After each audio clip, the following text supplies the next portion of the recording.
Hello, welcome back to another video. My name is Gemma and I am not sure about this lipstick. So today we are going to be wrapping up all the books that I read in July. So if you've been with me for a month or more, you will know that in June I was really slumpy. That sort of has continued into July. I feel like I'm starting to get my mojo back a bit now, but we'll see. I read 8 books in July and I DNF'd 4. So pretty high DNF ratio in July because I was trying to get myself out of a slump. So before we talk about the books, every month I let you know how I'm getting on with my main goals. So my number one goal is to try and read more books by non-UK, non-US authors than by British and American authors. So how did that go in July? Well, I read 38% of books by British authors, 12% of books by US authors, and bang on 50% of non-UK, non-US authors. So that's good. That's good. That's exactly the ratio that I would like. It does mean that my total for the year for non-UK, non-US is 35%. So I still need to bump that up a bit. I'm hoping that Women in Translation Month is going to help quite a lot with that, if I'm honest. And the Women's World Cup readathon that I'm doing. So we shall see. So let's talk about the books. In 12th position, so obviously we've got 4 DNFs to talk about first. And in 12th position, we've got Pyongyang by Delise, which is a graphic novel. So there are 2 reasons that I DNF this.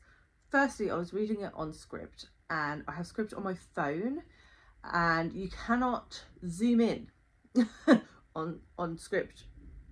And I don't have an iPad, so I can't get it on a bigger screen. And the writing's teeny tiny, so I have to hold the phone really close to my face to read it, and it's just not a fun reading experience. I'm not reading any more graphic novels on Scribd because it just stresses me out. So I put it down primarily for that reason. I think I would have finished it otherwise. However, I also had some issues with the graphic novel itself. I thought it was quite culturally insensitive. It's about, it's non-fiction about Delise travelling to North Korea for work as a cartoonist and what it was like there.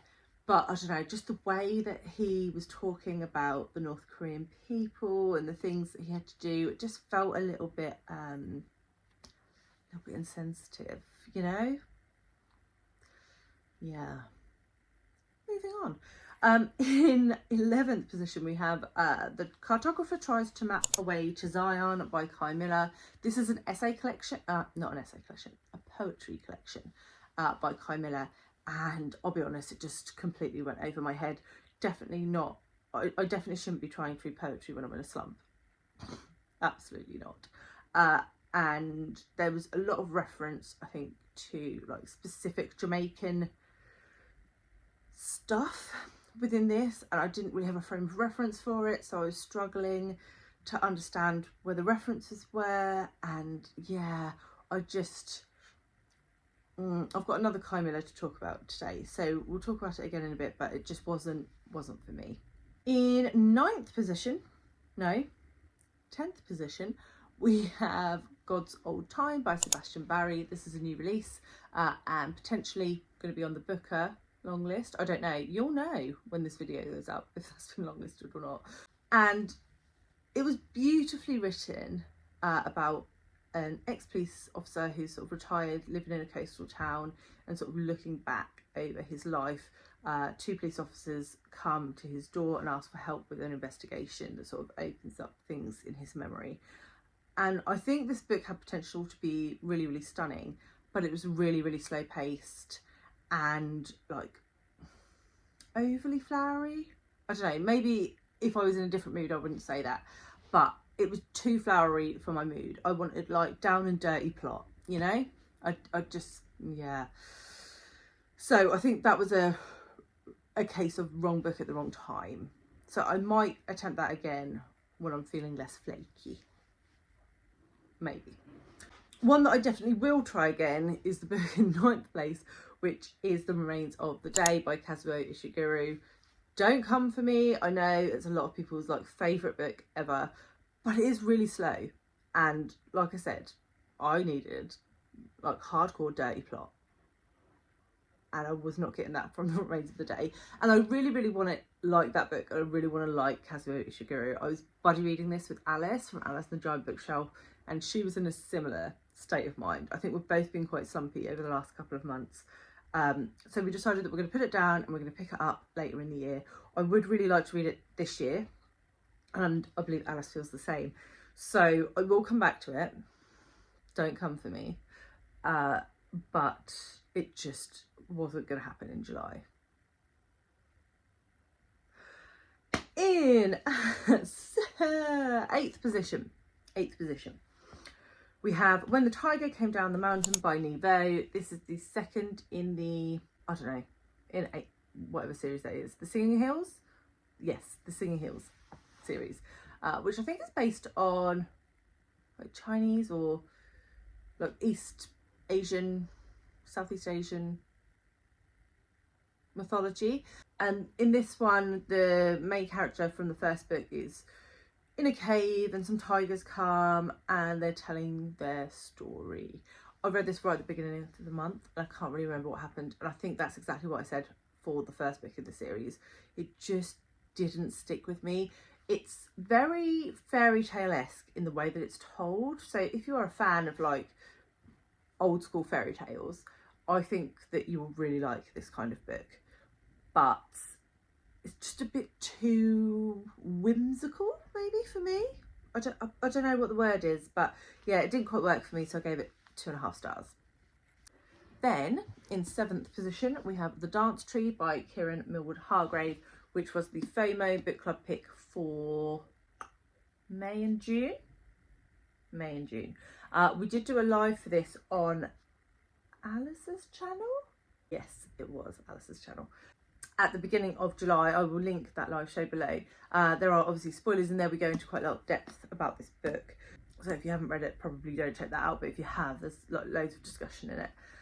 And this follows or is linked to a historical event in Germany, Strasbourg, where women just started dancing randomly in like the town square, and it's sort of linked to that ish. But really it's about a woman who has suffered from multiple miscarriages. She is pregnant and her sister-in-law is returning home after being away for many years, and she doesn't know why her sister-in-law has been away, and it's sort of uncovering that secret, while also dealing with the loss that she has incurred over the years and working out what makes her happy. I had some fundamental issues with some parts of this book. That said, it was such a good book club book because there was loads to talk about, loads to unpack. For quite a short novel, there was just loads and loads to talk about.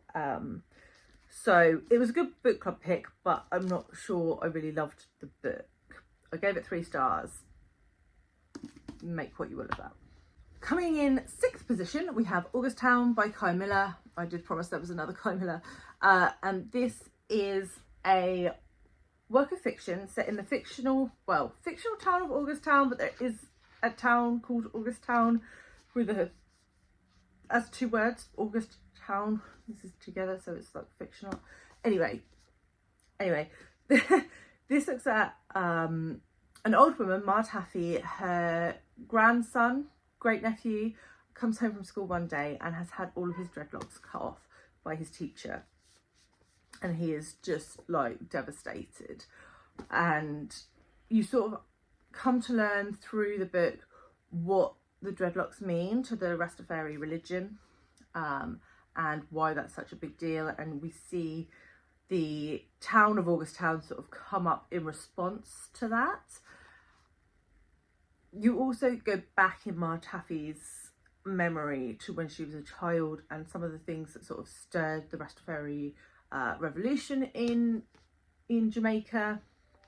And I thought that stuff was really interesting, but there was some magical realism in here. There's a preacher man that could fly. So, yeah. And I found it really jumpy, and I couldn't really get into the main narrative. It was like, oh, we're in the main timeline. Oh no, we're in the past timeline. Oh yeah, we're here, we're there. So yeah, overall didn't work for me. I gave it 3.5 stars because I did think the historical context stuff was really super interesting.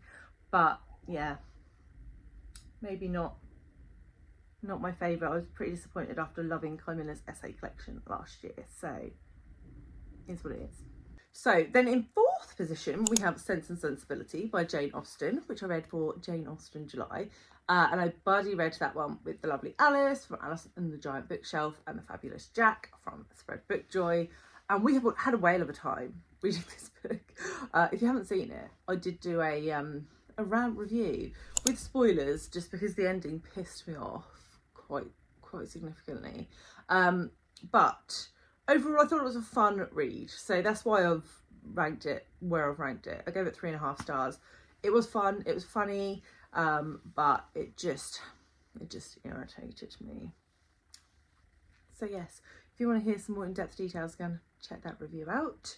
Then, in 4th position, we have Frankenstein by Mary Shelley. So everything from now on got 4 stars. And I read this as part of a read-along that was hosted by Jack at Spread Book Joy and Ange at Ange's Book Chatter. And it was really, really fun. We read this on the Audrey app, which is an audio app, which at the end of each chapter, it gives you like little snippets of information that you think might be interesting to you. So little articles, or there's like an expert that leaves like voice notes and stuff throughout just to update you on like bits and pieces about Mary Shelley's life and where like various inspiration might have come from, and like gets you thinking a little bit more about the text that you've read. And that was really fab. I would recommend giving Audrey a go if you haven't. Very reasonably priced. I think it was like £3.99 for the Frankenstein audiobook.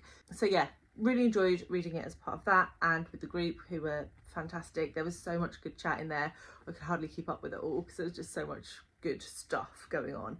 And that was a reread for me. I read Frankenstein when I was at school, so I couldn't remember any of it. My brain cells have definitely been well and truly pickled since I was at high school, so it was like reading it fresh. In third position, we have the Tea Dragon Tapestry by Kei Miller. So this is the 3rd and final book in the Tea Dragon series. So this is more of a direct continuation from the first book. The second, I say book, they're graphic novels. The second graphic novel was more of a prequel, but you sort of saw those two come together within this. And I just really enjoyed it. I thought it was a nice conclusion. I don't know if she's going to write any more. She could write more. But I thought it was a nice conclusion to the story. Just looking at how people find their place in the world, really. And yeah, I really loved it. I'll just show you a little bit of the artwork because it's just so lovely. It's just so beautifully illustrated, and I was just really in the mood for like cozy, easy graphic novel reading. So this is middle grade level for your information. Then in second place, a book that I read for the BookTube Prize, which I can now talk about because the results will already be out, and that is How High We Go in the Dark by Sequoia Nagamatsu. This is a collection of interconnected short stories following a plague that takes out quite a chunk of humanity. And does it sound familiar? So yes, very sort of post-apocalyptic vibes.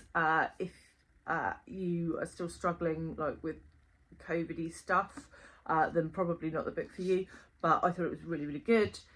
There were some stories in here which were outstanding, some ideas about what the future could hold that was both very, very disturbing, but really interesting to read about. Some really, really sad bits in here. As you can imagine, there's a plague like killing people, so there's obviously very sad bits in here. Not all of the stories were excellent in my opinion, but I thought it was interesting the way that Nagamatsu drove the narrative, sort of jumping from person to person, how it affected different people's lives across a really long time period. There was a lot of reference to Japanese culture in here, both American Japanese and Japanese. Nagamatsu is an American a Japanese American author. So that was really interesting to get that sort of side of things. Climate change also came into this. So yeah, I thought it was a really solid debut novel. Set of short stories, would we call it a novel? And yeah, I enjoyed it. And then in first position, my favourite book of the month was Leviathan Wakes by James S.A. Corey. And I read this with a fabulous group of booktubers. There was Sandy from Miss Reads a Lot, Sarah from Freshly Read Books, Fraser from Springboard Thoughts, and Jill from The Book Bully. And this was so much fun. This is like epic sci-fi at its finest. There were two main perspectives, a sort of cop who's not doing too well with his life, and a guy that works on a spaceship whose life is also not going very well. So in this there is a bacteria, fungi, microorganism that is infecting people, and yeah, it's quite interesting. A bit like that show that I can't remember the name of, you know, with the fungus. I'm gonna have to put it here. But I really enjoyed it. Super fast paced. I really enjoyed the character arcs of both characters. I found both perspectives really engaging all the way through the book. And this is the first in an 11 book series. So yeah, apparently it only gets better from here. So I gave this 4 stars. It was my favourite book of July. And I'm just really looking forward to seeing where it goes next. I will be picking up the second, which I think is Caliban's War, in October with the same group. So stay tuned if you want to hear more about the Expanse series. But yeah, really solid sci-fi. Recommend, especially if you're just looking to binge like good quality plot, which I was. And that is it. That's everything that I read in July. I would really love to know what your favourite books of July were. Hopefully I am getting a bit more of my reading mojo back now. We'll see. So hopefully there'll be a few more books to wrap up in August. Though I suppose 8 still isn't bad, is it? So yes, that is it for today. It was lovely to see you, and I will see you all very soon with another one. Bye guys.